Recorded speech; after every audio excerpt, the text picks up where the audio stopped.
Salut tout le monde, moi c'est Julie, on se retrouve pour une nouvelle vidéo.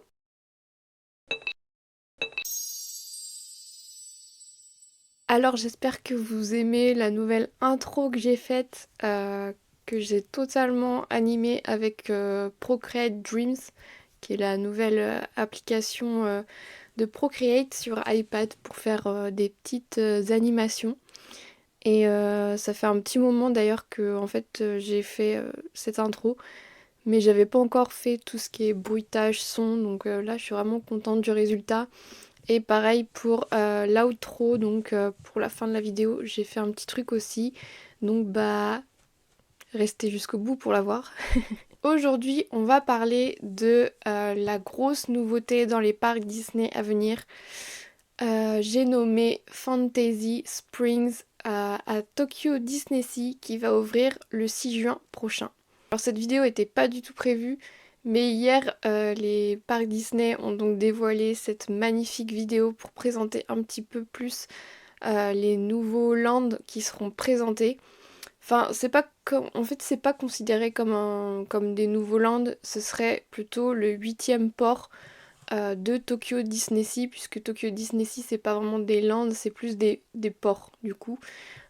D'où son nom en fait, Tokyo Disney Sea, qui est vraiment en bord de mer là-bas à Tokyo. Ce huitième port, du coup, il sera composé de trois nouveaux espaces pour les guests, à savoir un espace consacré à la Reine des Neiges, un autre à Réponse et encore un autre à Peter Pan et la Fée Clochette. Alors dans chacun de ces espaces, en fait, on retrouvera une attraction et un restaurant et des boutiques, je pense. Mais en tout cas, on a vu vraiment dans la nouvelle vidéo qu'il y aura vraiment un restaurant dans chaque espace, je crois. Donc je vais commencer par l'espace consacré à Réponse, qui a l'air absolument magnifique. Du coup, on aura droit à une nouvelle attraction sur Réponse, la toute première, si je me trompe pas, qui lui est consacrée. Et enfin, j'ai envie de dire, parce que ce film est tellement magnifique, que ça fait du bien en fait de voir enfin une attraction autour de ce film. Surtout que ça peut rendre... Enfin, l'esthétique du film est tellement beau que ça peut rendre en fait une attraction vraiment magnifique. Et en fait, on sera... Le but de l'attraction, bah, c'est un petit peu comme on retrouve très souvent pour les dark rides. Donc on sera dans un bateau et puis bah, on découvrira l'histoire du film. Il y a une image qui a été dévoilée, enfin c'est plus un concept art de la scène des lanternes qui a l'air absolument magnifique. L'espace a l'air vraiment grandiose. Je sais pas si ils vont utiliser des écrans pour faire cet effet de profondeur. Moi je pense qu'ils vont faire comme l'attraction Pirates des Caraïbes, la dernière attraction Pirates des Caraïbes qui a ouvert à Shanghai si je me trompe pas. Je pense que ça va être le même concept en fait, cette attraction. Donc très très hâte de voir ces images-là. Dans cet espace, on aura aussi, en fait, ce sera les visiteurs auront la possibilité de se balader dans la forêt en fait qu'on voit dans le film. Et donc, comme on le sait, dans cette forêt, il y a le restaurant du Canard Boiteux, si je me trompe pas, je crois que c'est son nom, le Canard Boiteux. Donc là où il y a tous les brigands accompagnés de Flynn Rider. Je trouve que l'espace est vraiment fidèle. C'est très bien représenté, on se croirait vraiment dans le film, c'est assez impressionnant. Donc à voir ce qu'ils vont proposer comme nourriture dans ce restaurant, mais en tout cas ça donne très envie. L'espace est vraiment très beau, donc ouais, ça donne très envie. Et puis forcément dans cet espace ils ont représenté la tour de Réponse avec Réponse dans la tour.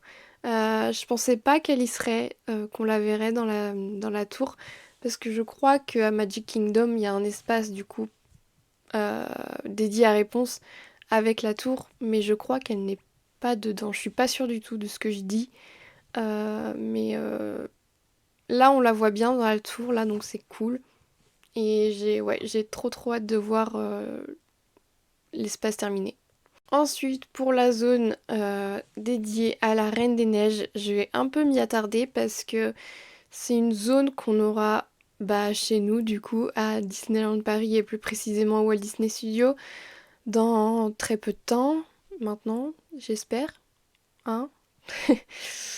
Pas sûr du tout de ce que je dis. Non, pour être franche, je crois que le Land ouvrira qu'en 2026 chez nous, ce qui fait très tard, je trouve, parce que bah, ça faisait 6 ans hier qu'ils ont annoncé l'expansion chez nous. Et ben on a eu que Avengers Campus, mais ça c'est un autre débat, mais enfin c'est pour dire que c'est vraiment très très long je trouve à faire chez nous, ce qui est vraiment dommage. Donc voilà. Alors ce que je trouve hyper intéressant dans leur zone à eux, à Tokyo Disney Sea, c'est que l'attraction ne sera pas du tout la même que chez nous ou à Epcot. Et à Hong Kong aussi. C'est à Hong Kong qu'ils ont ouvert la zone, je crois aussi, de la Reine des Neiges, qui est vraiment un copier-coller de l'attraction Epcot, malheureusement, avec quelques petites scènes en plus, mais rien d'extraordinaire, quoi. Euh, et du coup, ouais, leur attraction à eux sera pas du tout la même. Ils vont vraiment, euh, ils vont vraiment réexplorer l'histoire de la Reine des Neiges et ils vont mettre des scènes totalement différentes des attractions que nous on aura et qu'on a déjà à Epcot. Donc il y a des concept art qui ont été présentés justement de la nouvelle attraction à Tokyo Disney Sea. Donc on aura la scène du couronnement d'Elsa, la scène où Anna chante le renouveau avec la zone avec la pièce de la galerie, avec toutes les œuvres d'art, je crois. Et il y aura aussi une scène avec Hans, ce qui est vraiment dingue. Mais en fait, c'est tellement logique parce que Hans, c'est le méchant du film. Et dans les autres attractions de La Reine des Neiges, on l'a pas. Alors que, enfin, le méchant est tellement essentiel dans l'histoire. Et je pense que en fait, c'est un problème, je pense, de ne pas l'avoir dans les attractions que nous, on aura à Epcot et, enfin, les précédentes. Parce que quand on regarde, par exemple, les attractions Peter Pan, Blanche-Neige, etc., il y a toujours le méchant. Du coup, ouais, c'est assez étrange, finalement, quand on y réfléchit, de pas l'avoir dans les autres attractions. Et là, du coup, avec Tokyo Disney Sea, ils vont rectifier le tir et je trouve ça vraiment très bien. Et ça me fait regretter un peu, du coup, l'attraction qu'on aura chez nous. Euh, mais bon, faut pas se plaindre, déjà, on aura une belle zone. Même si je trouve ça dommage parce que chez nous, on aura vraiment la zone la moins, comment dire ça, la moins, la moins aboutie. Et je pense que du coup, bah, les visiteurs qui auront visité les autres zones en Asie de la Reine des Neiges, ils vont être déçus chez nous parce que bah, il y aura que l'attraction et une boutique. Je suis pas sûre du tout si on aura un restaurant, je me rappelle plus. Mais quand on regarde justement le restaurant qu'il y aura à Tokyo Disney Sea dans la zone de la Reine des Neiges, bah le restaurant il donne trop envie, il est trop beau, franchement je le trouve magnifique. Ça donne trop envie d'y manger. Donc ouais, ça me fait encore plus regretter la zone qu'on aura chez nous. Mais je le dis encore, on ne doit pas se plaindre. Maintenant, si on passe à la zone Peter Pan et Clochette, c'est l'une des zones que j'attends le plus parce que Peter Pan, ça a vraiment fait partie de mon enfance. C'est vraiment un film d'animation que j'adore, et le 2 aussi surtout, qui m'a beaucoup accompagnée quand j'étais petite. Et du coup, enfin, il y a une zone consacrée à ce personnage et à ses films. Donc ça me rend trop heureuse. C'est tellement mérité en fait. Enfin, Peter Pan, je pense que c'est un film qui est vraiment essentiel à Disney. Donc ouais, enfin il a une zone et en plus de ça, elle est vraiment belle. Je suis assez impressionnée par la représentation de Neverland, du pays imaginaire, qui est vraiment impressionnant. Elle a vraiment une mise en perspective qui est très bien faite. Le choix des couleurs pour ce vert qui est pas trop flashy, qui se marie bien avec le reste des éléments de décor. Je pense au bateau de crochet, le Jolly Roger, et qui a un rouge qui est pas du tout le même rouge que chez nous, si on regarde bien. Et la fumée qui sort aussi des volcans et tout. Enfin, je trouve ça vraiment trop trop beau. Par contre, je suis assez déçue de la représentation du rocher du crâne. Je préfère le nôtre pour le coup. Même si le leur, je crois qu'il ressemble un peu plus au film. Mais je préfère quand même le nôtre si on doit comparer. Mais en tout cas, la zone, elle donne trop envie.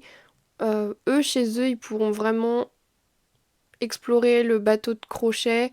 Nous, c'était possible avant, mais depuis quelques temps, on peut plus, ce qui est vraiment dommage. Et ils ont vraiment ajouté plein d'éléments de décor, comme si c'était vraiment vivant, comme si les personnages allaient sortir d'un moment à l'autre. Et c'est... Ouais, je trouve ça finalement... Du coup, ça me fait encore plus envier parce que nous, du coup, c'est pas du tout la même chose.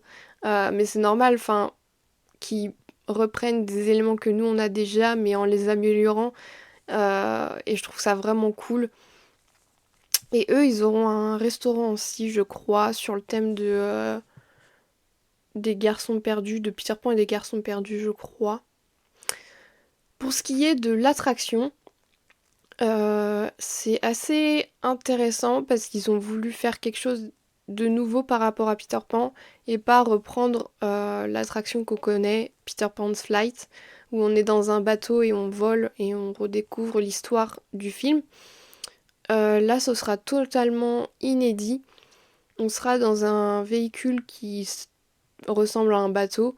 Et ce sera une attraction 3D avec des lunettes 3D et des écrans, un petit peu comme l'attraction Spider-Man à Universal ou Transformers, enfin ce genre de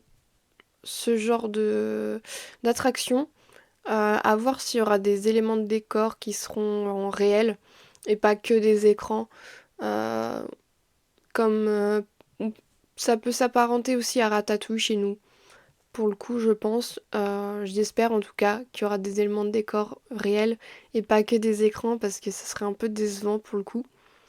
Mais du coup, ouais, c'est intéressant de pouvoir approfondir l'univers de Peter Pan qui est très très cher à beaucoup de monde, je pense. Je sais pas si ça racontera une nouvelle histoire, j'espère. Ça pourrait être super. À voir aussi l'animation.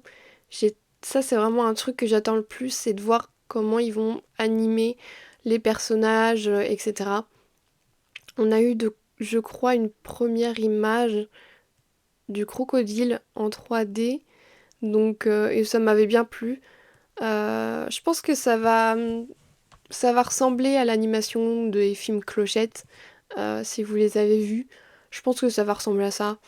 Et donc, ouais, je pense qu'on va pas être déçus. Ça va être assez sympa, surtout pour les enfants, je pense. Donc ouais. Euh, et pour ce qui est de la zone Clochette aussi, il y aura une petite attraction en plus. Ce sera un truc hyper mignon je pense pour les plus petits, que ça parlera aux plus petits. C'est genre on est dans un petit véhicule et on visite la vallée des fées et tout ce que les fées font en fait dans la vallée des fées. Je crois que c'est une attraction en extérieur si je me trompe pas. Et ça a l'air ouais hyper mignon. Et ça me fait penser qu'il y avait un projet qui était prévu mais je sais plus du tout dans quel parc. De l'arbre en fait. De la fée Clochette ou bah, là où ils habitent en fait. Dans la vallée des fées. Et ça aurait été intéressant de voir ça là-bas à Tokyo Disney Sea. Et c'est dommage en fait qu'ils l'aient pas fait, qu'ils en aient pas profité pour le faire. Mais après, c'est déjà très bien, enfin vraiment, vraiment bien d'avoir fait une petite zone pour la fée Clochette qui représente Disney en fait. Enfin, on la voit tellement souvent, c'est vraiment un personnage emblématique des studios. Donc c'est bien qu'elle ait vraiment un coin qui lui soit dédié, pas comme un coin photo comme je crois que c'est à Magic Kingdom, je suis pas sûre du tout, aux États-Unis où on peut la rencontrer. Ou alors c'est non, c'est à Disneyland, en Californie où on peut la rencontrer et il y a tout un décor et on est à la taille d'une fée et je trouve ça vraiment top.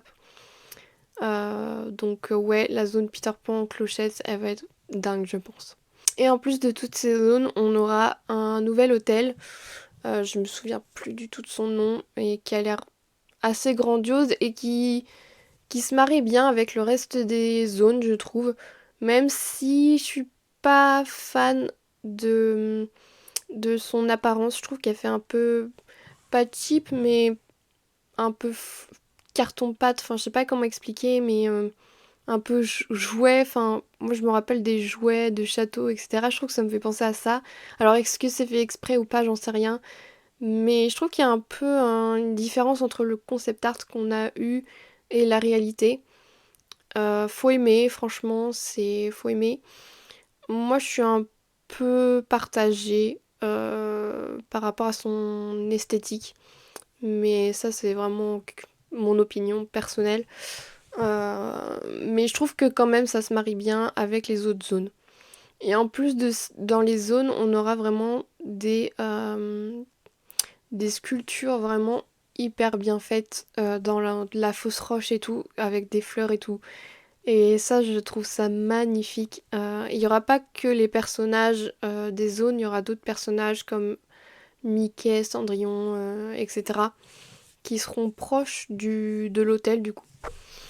Et ouais, je trouve ça vraiment magnifique d'avoir fait ça. Et je trouve que du coup, bah, ça montre que Disney peut encore faire des belles choses si vraiment ils y mettent du cœur et qu'ils veulent pas forcément rapporter de l'argent derrière. Enfin, je sais pas si vous voyez ce que je veux dire, mais s'ils mettent du cœur pour créer quelque chose de beau, quelque chose de divertissant, quelque chose qui nous plonge vraiment dans un monde et qui nous fait oublier tout autour de nous, bah ils peuvent vraiment faire de belles choses et c'est ce que je regrette en fait chez nous. Je pense qu'on aurait vraiment vraiment mérité une zone comme celle-ci chez nous.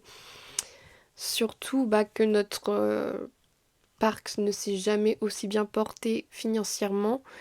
Et enfin, je regrette tellement que chez nous, on n'ait pas une extension digne de ce nom. Et je sais pas pourquoi Disney veut pas investir chez nous comme ça. Après, je crois que Disney Sea et Tokyo Disneyland en général, je crois pas que ce soit dirigé par Disney eux-mêmes. Je suis absolument pas sûre de ce que je dis. Mais contrairement à nous, Disney a racheté le parc, etc. Et c'est vraiment eux qui dirigent maintenant. Je crois à Tokyo, c'est pas la même chose. Et je crois que c'est vraiment Tokyo Disneyland qui s'occupe, eux, vraiment de leur zone, de leur parc, en fait. Mais je suis absolument pas sûre de ce que je dis. À vérifier. Donc voilà, je suis assez jalouse des Japonais, je dois le dire. Et je voulais m'attarder aussi sur le merchandising, qui est vraiment exceptionnel. Donc on peut voir encore que si on donne bah, les moyens à des artistes, bah, ils peuvent faire des trucs absolument extraordinaires. Je suis assez fan de ce qu'ils ont proposé dans les boutiques, etc. C'est absolument magnifique, je suis trop jalouse. De toute façon, j'ai toujours été jalouse de la merch qu'ils vendent au Japon. Et c'est vraiment... je comprends pas pourquoi ils ont pas développé de la merch comme ça dans les autres parcs Disney. Je pense qu'ils veulent s'adapter à chaque culture différente, mais c'est vrai que je pense que chez nous, j'aimerais beaucoup qu'ils proposent ce genre de merch chez nous. Je pense par exemple au bonnet qui représente les enfants perdus, les garçons perdus. Je trouve ça trop trop mignon. Et ça marcherait, je pense, un peu chez nous aussi. Donc ouais, je trouve ça un peu dommage. Surtout pour les enfants. Je voulais m'attarder aussi un petit peu sur les costumes des cast members qui sont absolument magnifiques. J'ai une petite préférence pour ceux de l'attraction, la zone clochette, avec les petites ailes derrière dans le dos. Je trouve ça trop mignon, mais trop mignon. Et trop bien trouvé parce que du coup on a l'impression que les cast members sont vraiment des fées qui travaillent dans la zone, dans la vallée des fées avec Clochette et les enfants vont être fous je pense en voyant ça. Donc ouais, c'est excellent. Même les autres vêtements, les autres costumes pour la zone par exemple de Réponse, ça fait vraiment penser à Flynn Rider je trouve. C'est vraiment bien trouvé. Pareil pour la zone Peter Pan, c'est trop beau. Enfin, franchement, c'est de loin, je pense, mes costumes de cast member préférés de tous les temps. Franchement, je suis trop fan. C'est hyper bien présenté, hyper bien trouvé. Je voulais revenir aussi sur un petit truc. Dans la zone clochette, si vous regardez bien, on a l'impression de retrouver des éléments euh, de notre saison en ce moment à Disneyland Paris qui est The Symphony of Colors, la symphonie des couleurs. J'ai l'impression de voir les mêmes choses, c'est assez rigolo, puisque nous c'est aussi basé sur Clochette du coup, et sur les fées. Mais du coup ça me fait regretter aussi que chez nous on n'est pas plus développé que ça, tout ce qui est côté décor, je parle. J'aurais voulu en voir plus tout autour de Central Plaza. Je trouve qu'il y a se limiter à un petit bout de verdure, c'est un petit peu dommage. Et d'ailleurs, je comprends pas qu'on ait encore les statues des 30 ans, enfin les trucs, ouais, les statues des 30 ans qui tournent. Je comprends pas pourquoi ils les ont pas encore virées alors que ça faisait partie de la saison des 30 ans. Enfin bref, je reviendrai dessus le mois prochain quand j'irai à Disneyland Paris pour découvrir cette saison. Donc restez connectés. Mais je pense que je reviendrai là-dessus dans cette vidéo, dans ce vlog. Donc voilà pour cette vidéo, pour cette petite présentation de Fantasy Spring. Ça c'est vraiment une zone, enfin une extension que je vais suivre à son ouverture parce que franchement c'est sublime ce que Disney a fait. Encore une fois je leur dis, mais il faut vraiment le souligner et je pense qu'on mérite, enfin pour moi toutes les nouvelles extensions de Disney, s'il y en a d'autres, méritent d'être à ce point abouties, à ce point travaillées dans le visuel, dans les attractions, dans les restaurants, dans le merch. Franchement, c'est pour moi 10 sur 10 pour l'instant, même si j'y suis pas allée, j'irai peut-être jamais ou alors j'irai dans des années et des années. Euh, mais de ce que je vois, c'est tellement beau et ça donne trop envie. Et ouais, tous les parcs Disney du monde méritent d'avoir des zones aussi belles.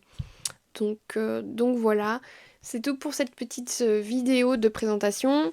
N'hésitez pas à laisser un petit pouce bleu, à vous abonner comme d'habitude pour suivre mes prochaines vidéos et puis la petite cloche justement pour avoir les notifications des prochaines vidéos. Donc comme je l'ai dit, il y a un vlog qui arrive là le mois prochain puisque je vais séjourner à Disney pour 2 jours et ce sera la première fois que je séjournerai dans un hôtel Disney d'ailleurs de toute mon existence. Donc j'ai vraiment trop hâte de vivre ça. Il y aura aussi, bah, comme je l'ai dit dans mon ancienne vidéo, ma précédente vidéo, il y aura une vidéo sur mes créations, mes dernières créations. Si parce que j'ai envie de les vendre et j'ai envie que vous les achetiez. Parce qu'ils sont en train de rester dans ma chambre à prendre la poussière et je trouve ça dommage alors qu'ils devraient être accrochés à des murs chez des gens. Donc voilà. Cette fois je vous dis vraiment au revoir et puis bah je vous laisse avec la petite nouvelle outro. Donc voilà, bye bye.